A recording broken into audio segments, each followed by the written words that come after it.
Okay, well, hello. How are you doing? We are fine. Yeah, quite fine. Yes. Quite fine. Quite fine. I'm completely fine. Good. Oh, and so, well, you had a day off yesterday, didn't you? So, what did you get up to? Sleep. We had quite a lack of sleep because on the ferry, we played Dublin before, and on the way there, we took the ferry some point at 4 in the morning. Everybody had to leave the bus, so we couldn't sleep. So took the ferry for 3 hours back on the bus, get a bit more sleep. And on the way back it was pretty much the same, just that now we didn't take the ferry at 4 but at 2 in the morning. So again, no sleep, and I spent all day in bed yesterday. Fair enough, resting. Alright then, so, I mean, this tour is massive, isn't it? You've been in, like, mainland Europe, you've been in North America, you've been in South America, you're off to North America in autumn this year as well. This tour is huge. Have you ever toured on an album as much as this one? Actually, yes, on pretty much all of the previous ones. Really? Yes. Wow. It's I mean, and you didn't even mention everything, We've been to Asia, we've been to Australia, and that's why the gaps between our albums are like 4 years, because normally we spend around about 2 years on the road. And we try to go everywhere and play for all the Blind Guardian fans worldwide, and we enjoy it. Maybe it seems super special because you're here in Nottingham today. No, normally when you come to the UK, first time. Yeah, for the first time. Normally it's just London, isn't it, when you come to the UK? All right, so now I've not seen it mentioned really anywhere on the internet, but correct me if I'm wrong. Is this your 30th year anniversary being called Blind Guardian, and since like the first Battalion Sophia demo as well? No, the demos, we were still called Lucifer's Heritage. We changed the name into Blind Guardian actually 29 years ago. It was in 87, but the band was formed in 85, so we're actually in the 31st year already. Okay, so that's a long time. It feels old, yeah. So, as a celebration, I suppose, of, around about 30 years, I'd like to see if we go through a bit of a history of the band, a very brief history, because, where am I on my notes? Okay, so, thinking back to the late 80s and the early 90s, you released your first 4 albums within 5 years, so, you must have been quite prolific back then, you must have had a lot of songs backed up, maybe. What was things like back then? It's not that we had songs left over from demos. I mean, obviously, when we put out the first album, all the songs that we had, or almost all the songs that we had on the 2 demo tapes that we did before, ended up on this album. But ever since, we had to start from scratch again for every new album. The difference compared to today is that the music back then was simpler. It was just the straight speed metal that we did in the beginning. There were 2 guitars, bass, drums and vocals, while over the years we added a couple of extra tracks. So writing and also recording didn't take that long back then, and also we didn't tour that much. The tour that we did for Battalion Sophia was like 9 days, I think, as far as I remember, 8 or 9 days. And was that just Germany as well? Yeah, that was just Germany. For Follow the Blind, we didn't tour at all. We played weekend gigs all over, again, Germany, I think. And the first proper tour that we did was with Tales from the Twilight World. So compared to now, as I said, we're on the road for almost 2 years, and back then we didn't tour at all. So we could start writing new songs much earlier, and that's why the time between albums was shorter than it is today. Yeah, fair enough. So thinking back to touring back then, you released your first live album, Tokyo Tales, early 90s. How did this band from Germany become so big in Japan in such a short amount of time? How do you explain that? I have no idea. I mean, we Japanese liked it simply. Yeah, I mean, we whatever we do, we always try to do the best that we can possibly do at that point in time. And I think we put out some good albums, and obviously the Japanese people liked it. And that's why they booked a tour for us in Japan, and for us it was a dream come true, because we were that bunch of German kids that suddenly played on the other side of the planet, and people were going nuts. Yeah, it must have been take quite over surreal. somebody else's tour that it was like supposed to be smaller and beforehand, and then when you were playing was like bigger. Yeah, we were jumping Bigger in for venues, Black, right? we were jumping in for Black Sabbath, as far as I remember. They were supposed to do a tour, they had to cancel, and we took over all the dates and stuff, something like that. I'm not sure exactly, but that's something that is here in the back of my mind. But you know, it was huge venues. It was like 6,000 people a night or something like that. Like, had you played to audiences that big at that point? No. So it must have been... That was the biggest experience for us. Yeah. And it was amazing.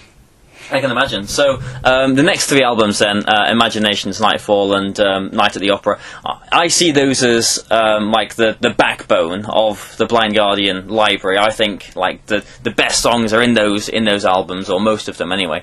And so... and you were getting bigger in America at that point as well. I think like the Night at the Opera single got like top something in like one of the American charts or something as well. So how was life changing in the band at that point? Everything took longer. You know, we spent much more time on the road. We spent much more time in the studio. I think Imaginations, we spent like half a year in Denmark recording with Flemming Rasmussen in Copenhagen. And as far as I remember, Night at the Opera was the longest production we ever did. It was like 14 months or something like that, which was hellish long. But you know, we were in the lucky position to be able to do whatever we wanted to do. You know, we took the time that we needed. You know, we had a vision, a goal that we wanted to achieve, and if it would take whatever 2 months longer to get there, then we took those 2 months. Yeah. And you know, that's basically our general attitude. You know, we don't like to compromise in the quality of our products. If we need longer to get there, we go the longer way. Yeah. So, you know, as you do take longer with your albums, now looking back the last 10 years, we've had 3 albums, The Twist and the Myth, Edge of Time, and the last one, Beyond the Red Mirror. So 3 albums within 10 years, and things have changed a lot in the last 10 years. Like, you know, you have been taking longer with your albums. Like, even things like the summer open air festivals have become such a huge thing now. The internet is more of a thing. I suppose you released your, Blind Guardian Red Wine, and have been involved in some video games and stuff like that as well. So have you found yourselves having to adapt in any ways, or change in any ways to accommodate this modern world? I think you automatically do it, because I mean that's the world. The world around you changes, and you know, back when we started, there was no internet and stuff like that, and today there is, and it has good effects, it has bad effects, and we try to use it the best way that we can use it. You know, the internet gives you the chance to reach everybody on the planet within a second, which obviously was impossible back then. So you can spread news, you can let people know what you're doing easily. On the other hand, we have illegal downloading and stuff like that, which is crap. But well, it became a kind of reality, and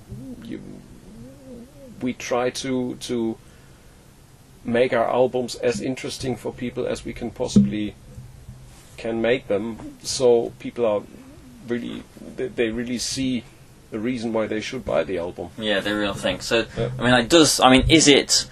Is it a case where you have to tour more these days? Because you said, like, your first album, you did like 9 days, and now you're doing all of these days. Do you have to tour more, or do you want to tour more, or both? I guess it's just like the fan base is growing, Yeah. and like more and more countries are into Blind Guardian music, and the music spreads farther. Maybe also due to the internet, what you said, like technology. I don't know if that's the reason, or like modern mediums of communication. And so more people are interested, so more people. So maybe the internet's a double-edged sword, sort of thing. I also don't think that we tour more. Obviously, our tours are longer, but you know, it's for example, we did 1 leg in Germany last year, and we don't do another tour in Germany for this album. Same thing, we did 1 leg in Japan. We'll go back there, but just for festivals. The only country where we do a second real tour now is the US, simply because they're so fucking huge. Yeah. And you know, it quite takes some time to cover all the territories there. But normally we hit a country once, then come back maybe for festival season, and then that's it. So it's not that we're trying to tour as much as we can possibly, as we in theory could do. You know, we hit a country once, and then once we're done, we go back to writing and work on the next album. Yeah. So, you know, thinking back, you know, we're back in the present day now, back to this year. Is it correct you have a live album coming out this year? We're still working on it, so this year would be fine. I can't guarantee because we still have to, you know, there's still songs we have to choose from, and you know, we recorded every single show last year, and we played almost 100. So we have to record, we have to listen to all those tapes, and then you have to compare songs and see which is the most flattering. Yeah, but you know, if there are like 10 versions of each song that are well played and the audience reacted well, then it just takes time. So we would like to put it out this year, but I can't guarantee. It might also be early next year. We'll see. Also, maybe find a balance in between the different audiences worldwide, since the South American audiences sound different, and want to be represented as well as like compared to the Asian ones or North American ones or European, whatever. Yeah. Okay, and you know, I'm sure you're probably sick of being asked about this orchestral album that's supposed to be coming out as well. You've probably been asked a million times about that. Is it going to come out next year?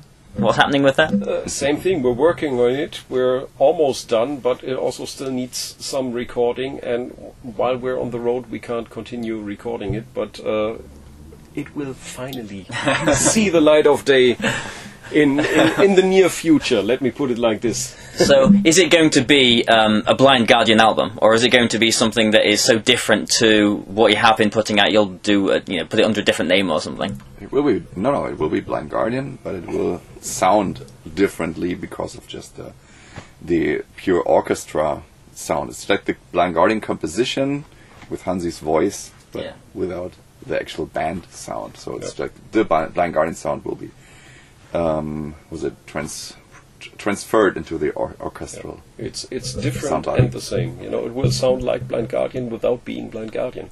Yeah. Now, you know, how long have you been working on this album? Don't ask this. I think more than 20 years, right? More than 30 years. No, 20. Yeah, I think the idea was born in 95, 96, something around that time. And it just took a bit longer than originally planned. So it's going to be a big album, and is it going to be, you know, one CD, or do you think it'll be a double album like people do these times? Or? It's too early to say for now. We should, I don't know yet. We have different options of what we can do. We're not decided yet, so that's why I can't really say what form it will be in the end. Okay, well, fair enough. Well, thank you very much for your time. Do you have any last words for the people watching over there on the internet? Yes, you know, if you come to a show, that's my speech in the moment because it drives me nuts. If you come to a gig, leave your fucking phone in the pocket and, you know, watch it with your own eyes because it's 3D, it's full HD, the colors are amazing, you know, it looks much better than on a small screen. So, put away the phones. Thank you. Alright, well, thank you very much, everyone. Thank you for your time. And goodbye, everyone, and cheers. Thank you. Cheers. Bye.